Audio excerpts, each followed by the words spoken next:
ainda para falar sobre o impacto de tecnologia na sala de aula e, sobretudo, num ano com uma pandemia como esta, que impactou a todos nós a nível global e a cada um de nós em particular, e sobretudo aos professores na sala de aula, que tão rapidamente tiveram que se reinventar, as escolas e os alunos.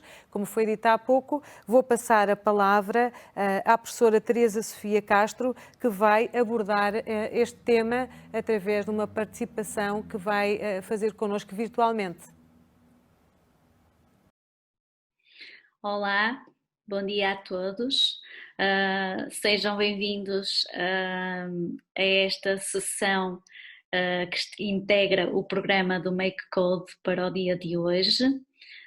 Quero deixar uma palavra de agradecimento à organização do Make Code por me ter convidado a estar aqui presente. A minha intervenção prevê-se curta, vou tentar manter o tempo que me foi atribuído, de 15 minutos, e eu tinha pensado entrar com um PowerPoint nesta comunicação. Entretanto, mudei de ideias, espero que a organização não se aborreça, mas acho que é muito mais interessante partilhar com vocês algumas coisas que me têm vindo à mente, principalmente na sequência desta pandemia. Mas antes de chegar lá, acho que vou começar por me apresentar e contextualizar o meu percurso. Eu comecei a fazer investigação em 2007. O meu foco de investigação tem sido perceber melhor a vida digital das crianças, ou seja, o que é que gostam de fazer, como é que fazem, como interagem e no que é que as tecnologias podem ser uma mais-valia nas suas vidas e também às vezes um problema, não é? E aqui quero me referir à questão das oportunidades que as tecnologias trazem, sem dúvida, mas também aos riscos e às competências que precisamos de trabalhar com as crianças para que elas possam fazer um bom uso das tecnologias. Quando eu comecei a investigar crianças e tecnologia, o meu foco, ou melhor, o grupo que eu tinha disponível para fazer esse tipo de trabalho de investigação, era um grupo que se situava entre os 11 e os 17 anos. Eram normalmente aqueles que começavam a ter o primeiro telemóvel quando passavam do primeiro ciclo para o segundo ciclo. Os pais defendiam que o facto de terem dado um telemóvel à criança nessa passagem entre ciclos se devia a um ganho de autonomia que a criança ganhava e que isso pedia, não é, que elas pudessem ter um recurso, uma ferramenta que pudessem utilizar no caso de precisarem de contactar os pais. Entretanto, nós integramos cada vez mais as tecnologias na nossa vida, as tecnologias andam connosco para todo lado, o uso da internet massificou-se e as tecnologias chegaram também a outras crianças, a crianças mais pequeninas. E então, mal quase começam a falar e a gatinhar, elas já procuram chegar àqueles objetos muito sedutores que os pais têm sempre por perto e que não largam e que elas acham imensa piada porque têm imensa cor, som e com o dedinho ágil conseguem facilmente chegar onde querem. E isto é muito engraçado de ver porque eu que faço investigação com famílias, uma das coisas que eu mais ouço falar foi de como as tecnologias foram integradas no cotidiano da criança, porque ou a criança não comia a papa, ou para tranquilizar a criança, por exemplo, enquanto que esperavam pela chamada para o médico. E uma das observações que os pais recorrentemente fazem é aquela estupefação, não é? ou aquela admiração de verem como é que uma criança tão pequenina consegue facilmente dominar aquilo que quer ver no telemóvel. Muitas das vezes aquilo que os pais selecionam para as crianças usarem ou fazerem com o telemóvel é estar no YouTube ou nos jogos e eles facilmente constatam que uma criança facilmente consegue selecionar aquilo que quer ver. E isto tem um aspecto muito interessante que podia levar aqui a várias discussões se tivéssemos mais tempo, como de facto as tecnologias são atrativas para as crianças, em primeiro lugar, porque são um objeto que anda sempre connosco, não é? E então, numa lógica de mimetizar os nossos comportamentos e os nossos interesses, elas desde muito cedo começam também a ficar fascinadas por aquele objeto. E por outro lado, um outro fator adicional que desperta a curiosidade das crianças é que, de facto, as tecnologias conferem um certo poder e agencialidade, no sentido em que ela pode mudar a sua escolha, por exemplo, no vídeo que está a ver, pode parar ou interromper a visualização desse mesmo vídeo, mas também, por exemplo, nos jogos, ela facilmente se apercebe que com os seus dedinhos consegue facilmente fazer acontecer coisas, ok?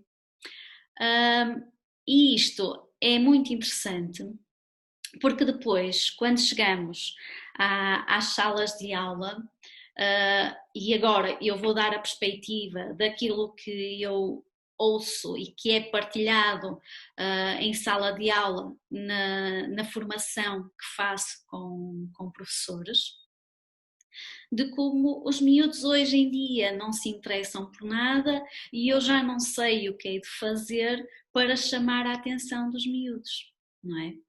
E então, e aqui que estamos a falar de impacto da tecnologia na sala de aula, nós temos que ver também os outros impactos que a tecnologia tem. O impacto que tem no professor, porque de repente ele põe em causa toda a sua prática pedagógica, toda a forma como sempre deu aulas. Não é?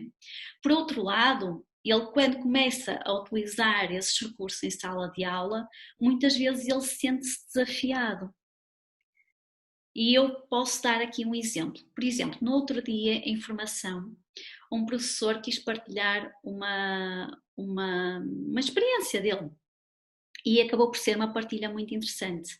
Porque estávamos a ver alguns recursos que possam ser utilizados em sala de aula para o estudo do meio, e ele dizia-me assim, olha, eu vou partilhar aqui uma experiência que tive há tempos. Eu mostrei um recurso aos meus alunos sobre os pinguins, e onde é que o recurso explicava como é que eram os pinguins, as suas penas, que tipos de pinguins existiam, onde viviam e o que comiam. E então eu disse aos meus alunos, e reforcei, baseado no recurso, de que os pinguins eram carnívoros. Entretanto, um aluno meu disse: professor, olha que não, também há pinguins herbívoros. E ele diz que na altura se sentiu um bocado sem saber o que responder. Entretanto, pelos vistos, depois foi para casa, fez pesquisa. Na aula seguinte, disse ao aluno, pelos vistos, de que de facto era verdade que havia pinguins carnívoros, mas que também havia uma espécie que comia plâncton. E depois ele disse-me, fez a seguinte observação que eu achei muito curiosa. Isto das tecnologias é muito interessante, mas nós a qualquer momento podemos ter que lidar com uma situação destas. E foi muito interessante porque isso levantou também a podermos debater a própria experiência que o professor partilhou, não é? No sentido de percebermos de como o paradigma a nível do contexto da sala de aula mudou nestes últimos anos e com a introdução da tecnologia, não é? Porque nós, as gerações mais velhas, mais antigas, nós crescemos muito à luz de ter o professor como um ser humano que era uma espécie de detentor do saber absoluto. E aquilo que o professor dizia na sala de aula, à partida não era contestado, era aceite como conhecimento. Hoje em dia, à luz de tanto desenvolvimento tecnológico e científico, o conhecimento não é um processo acabado, não é?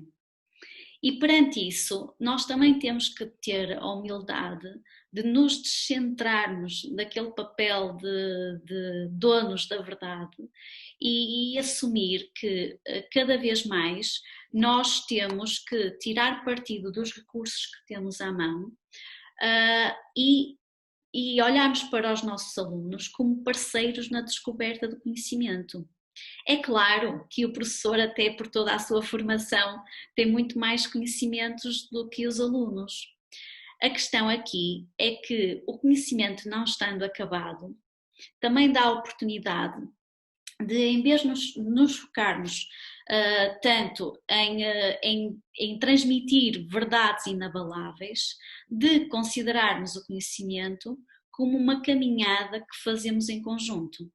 E aí as tecnologias podem ser uma ferramenta muito útil para ajudar, por um lado, a criança a estar motivada para a aprendizagem, a criança a poder fazer uma aprendizagem também de uma forma autónoma e nós também ficamos libertos para, de certa forma, pensarmos em estratégias que sejam muito mais aliciantes e que vão ao encontro de interesses manifestados pelas crianças.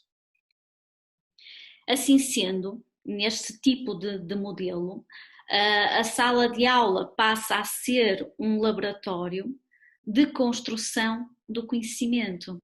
Agora, nessa construção do conhecimento e encarando a sala de aula como um laboratório, nós também temos que ter em atenção que a sala de aula também passa a ser o local onde têm que ser trabalhadas outras competências digitais, que são cada vez mais exigidas para o cidadão do século XXI. E aí incluímos o saber procurar informação, o saber ser crítico na avaliação dessa informação, o saber ser criativo, valores de cidadania que também passam pela cidadania no digital. A verdade é que o modelo de sala de aula passiva está mais do que ultrapassado e por isso fechava aqui com esta imagem que deve ser muito familiar, ou pelo menos a sensação que ela passa para muitos professores que possam estar a assistir, e lembrar que perante a tecnologia, e aí é que faz a diferença toda, o adulto normalmente perante um recurso tecnológico diferente ou novo pergunta o que é isto e num tom de resistência foca-se logo naquilo que a tecnologia pode dificultar a sua vida e trazer de negativo à sua vida. A criança, por seu lado, pergunta o que é que eu posso fazer com isto? E essa é que marca a diferença toda de como a criança olha para a tecnologia como uma janela de oportunidade. E então é essa janela de oportunidade que nós temos que agarrar para fazer das suas aprendizagens significativas. Posto isto, agradeço o vosso tempo e despeço-me. Obrigada. Bom resto de dia.